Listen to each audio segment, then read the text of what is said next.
I am starting to get the sense that season 19 might not go so well for Robyn and Kody. I don't think that we are going to see a Kody and Robyn redemption arc, the likes we saw producers really trying to make happen for Tom Sandoval on Vanderpump Rules.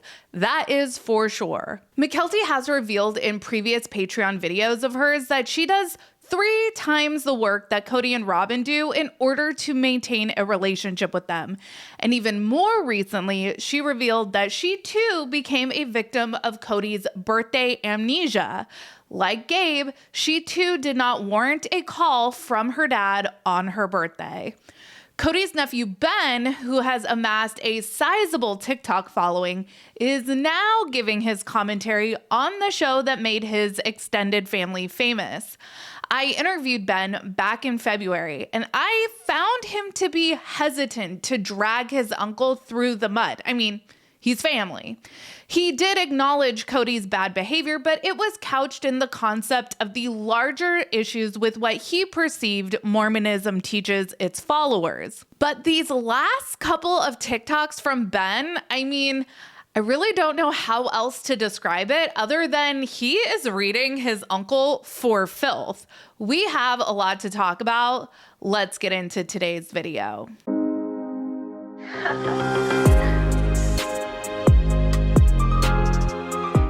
Hey everyone, what's up? It's Sarah and welcome back to my channel. Just a heads up, this is going to be a little bit of a spicier video with maybe some spicier commentary.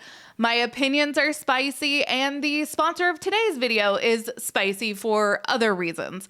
I just wanted to give you all fair warning for what lies ahead. With that being said, I'm really excited to hear from today's video sponsor.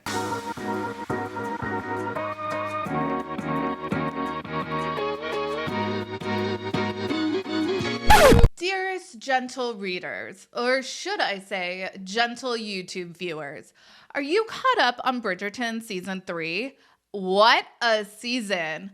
While we were all cheering on Penelope and Colin to finally get together, we all stopped to mourn the woefully undereducated Featherington sisters when it came to their own sex lives. A woman's pleasure is somewhat more subtle than a man's. You see, when he inserts himself... Inserts himself? Inserts himself where? Luckily for us, this is not the 1800s. The internet exists and sex education abounds thanks to today's video sponsor, Beducated. Beducated is an online platform that offers over 100 courses on sex and relationships led by the world's top experts. Best of all, Beducated is a safe space for all, no matter your relationship status, gender, or sexual orientation. I've talked about this on my channel before. You all know that my husband and I met on Tinder. What you may not know is that we had completely different online dating experiences.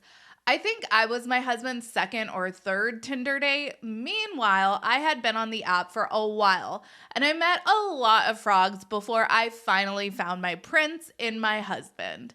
Beducated has an online dating course that will help you navigate the world of online dating if that is something that interests you, but maybe you have found it a bit overwhelming in the past. Click the link below and sign up to Beducated.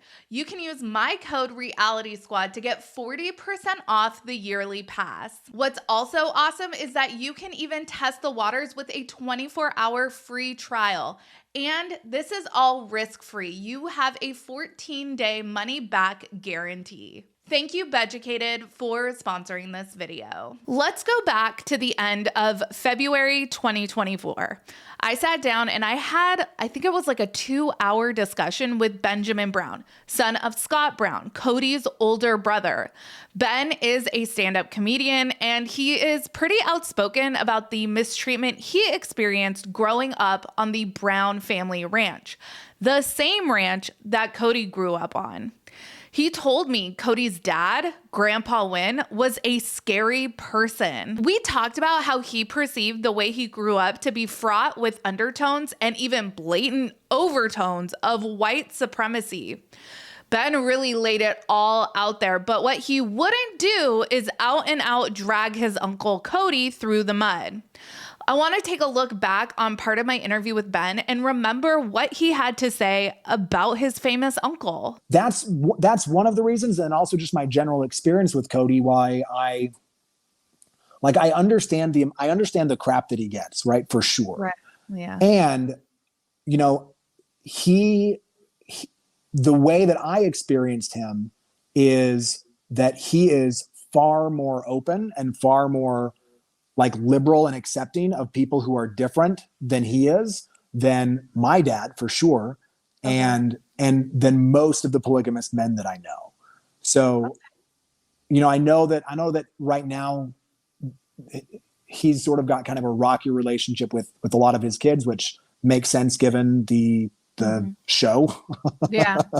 I don't know how I would characterize the experience that my cousins had on that show. Yeah. I would rather just let them talk about what their experience is. Mm-hmm. And I could understand that there would be a level of frustration and anger and hurt because of the show, right? So I could understand why there would be conflict with Kody right now.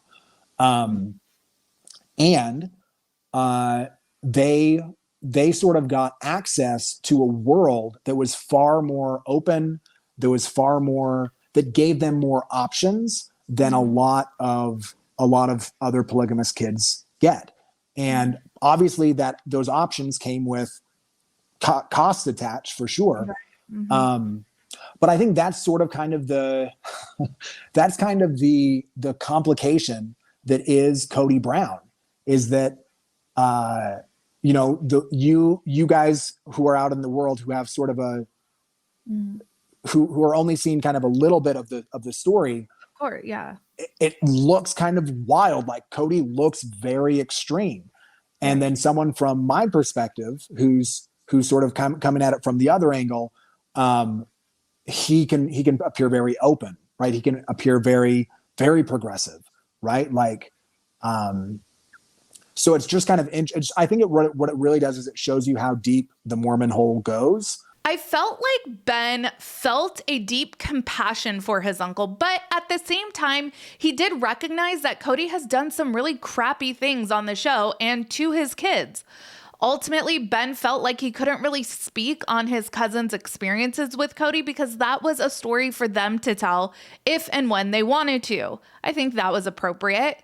He spoke on his experience with his uncles, and he shared a story with us about how when he wanted to go on a trip to Uganda, a trip his dad was adamantly opposed to, it was Kody who helped him raise funds to go. The interview with Ben happened at the end of February.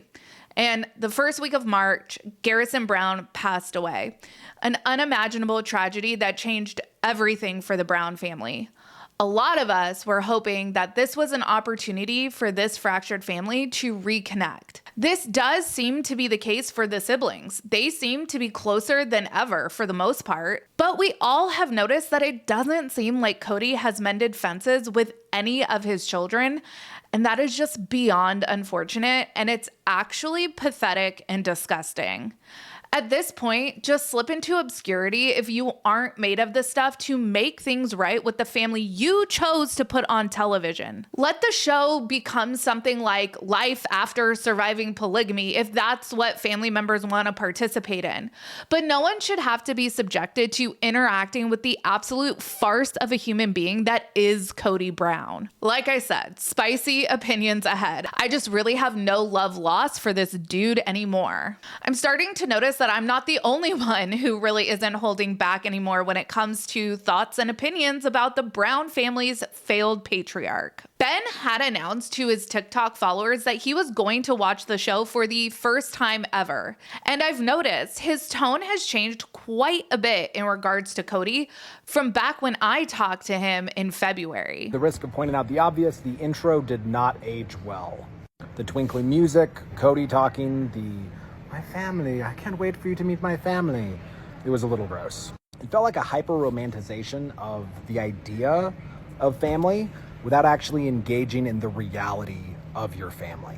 Like, I think that he's in love with the idea of having a really big, awesome family and not actually doing the work of engaging in the real relationships of that family. The intro didn't age well and it was a little gross. Ooh, I cannot wait for more of Ben's takes. Ben calls Kody out for not doing the work of engaging in the relationships that go along with having a big family. Kody, like his last wife standing, seems to be allergic to work in all forms. Ben didn't say that last part. That was my added commentary. Ben then goes on to describe his own relationship with his dad and how his dad didn't really know him and how his dad was more interested in the idea of being a dad than actually engaging in a relationship with his children. And now Ben sees Kody kind of the same way. Oof. He then goes on to give his opinion on Kody's catchphrase, love should be multiplied, not divided. And the catchphrase, love should be multiplied, not divided, is stupid and dumb. Because what is love if not attention and time? And you have finite attention and time as a parent, as a spouse. And so if you are dividing up that attention and time among 18 children and 4 wives, it is divided. So you can spout all of the lovely nonsense of like, oh, we're multiplying our love. But the actual reality is that you're not spending time with those family relationships because you have too many of them.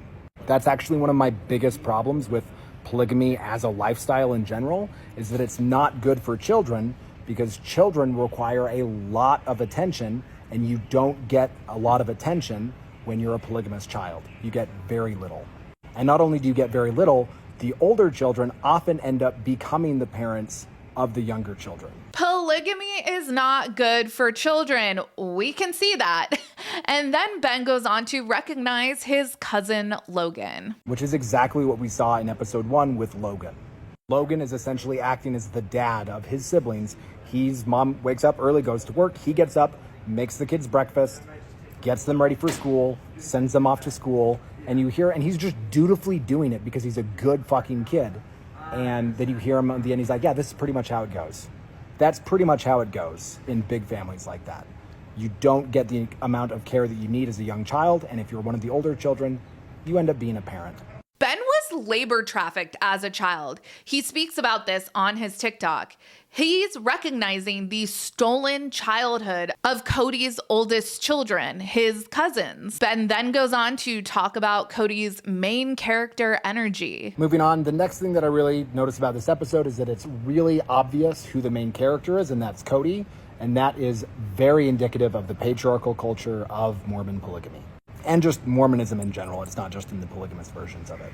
Everything is filtered through his experience, his wives, his children, his story, his narration, his car. It's all about him. I think that's entirely Kody's fault. I think that's the system's fault. I think the system of Mormonism says that men should be the center of the world, and then men become the center of the world. And I think that's just as bad for men as it is for the women and children. Because the human mind is not designed to be the center of the world. If you tell someone that they're the most important thing and that they have the literal power of God, they become narcissists. They almost can't help it. The human psyche is not designed to withstand that kind of brainwashing. It's at this moment that Ben kind of reverts back to couching Kody's behavior under the larger umbrella of the problems of Mormonism in general. I cannot imagine how difficult this has to be for Ben. I certainly do not envy his position. He wants to call out the atrocities that he perceives, but these people are also his actual family members. So it's only natural to yearn to not make it completely a loved one's responsibility or lack of moral fortitude. But it is important to remember, reasons are not justifications. Kody is responsible for his actions. Ben goes a step further and gets really analytical and discusses the body language of his family members, particularly Christine. I think it's also really interesting to pay attention to the body language of everyone involved as they're talking, because there's a lot of sort of saying the right things and then shaking the heads no. Like at one point, Christine is talking about how she's so excited for, Robin and Kody to do the thing because gosh darn it, they better. And she's shaking her head like this. Gosh darn it, they better. I've pointed this out before that I find this narrative that Kody and the wives pushed early on to be pretty bizarre, that the women are the ones driving the men into polygamy, and Ben notices this too. This narrative that I hear over and over and over again in that episode, which is that women are the ones choosing this, but it's always a man saying that. Like Kody says, my mom chose this worldview. He tells that story. He talks about how Mary chose this. There's a lot of talking by men about how the women are the ones in charge and that the women are in choice and that the women have freedom. And isn't it great how much freedom the women have? Ben then makes a really big observation, and that is about the ages of which it's common for young people to marry in their religion. I thought it was funny at one point, Mary says something like, it's not uncommon to marry in our culture at 19 or 20. Try 17 or 18, or maybe even 16. Not uncommon. It's not uncommon. It's uncommon to not be married by 19 or 20. We know from the book Becoming Sister Wives, Kody was courting a minor before he married Janelle. And it's always bothered me that none of the adults had a problem with a teenage Madison dating and then marrying a decade older than her, Caleb, because hey, that was the culture. Just because it's the culture doesn't make it right. We can love Caleb and Maddie together now. I know we all do. They can be a great love story for the ages, but their origin story will always make me uncomfortable. Ben goes on to point out how problematic it was for Kody to refer to Mary as bait. It was also really disturbing how often Kody referred to Mary as being the bait, because number one, Mary's a person, and number two, what do you use bait for? Throughout this TikTok reaction, Ben uses words like cult, brainwashing, and grooming when describing his own family. And he wraps up his reaction to season 1, episode 1, by stating how uncomfortable he was by how Robin was introduced to the rest of the family. Also, the way that they introduced this idea of Robin into the family was uncomfortable for me, because it felt like it was about getting everyone to agree rather than letting everyone have an equal voice about what they thought. I want to give mad props to my cousin Aspen for speaking up. She was like, it's just weird. Thank you for saying the quiet part out loud. It is just weird. And there was something in that conversation that was really icky to me, which was this little clip of Kody saying, hey, this is family business, so we're not going to talk about it outside. This is family business. And that's part of the secret keeping that's just enmeshed in Mormon culture. That there's a face that we show the outside world, and then there's what happens on the inside, and that just breeds abuse throughout that culture. It's really awful. And it makes it really difficult for people like me who start to speak up about that abuse because we're airing the family business for the world, and that's not cool because it's family business. Ben says that the face that people in their culture show the outside world breeds abuse. And he's saying this in reaction to his family doing this TV show and adding a fourth wife. What are we left to infer from that sentiment? Yikes. Ben goes on to say that people like him are now perceived as airing out their family's dirty laundry. And how can you do that to your own family? When, matter of fact is, Kody is the one who put his family in the spotlight in the first place. What are your thoughts on what Ben had to say about Kody and the culture in his reaction to season 1, episode 1? I'd love to hear your thoughts down in the comments. Make sure you like this video and subscribe to my channel. Check out my second channel, Sarah Spills. A link for that will be in the description of this video. Follow me on Instagram, Threads, and X at Reality Squad, and I will catch you guys in the next video. Take care. Have a good one. Much love.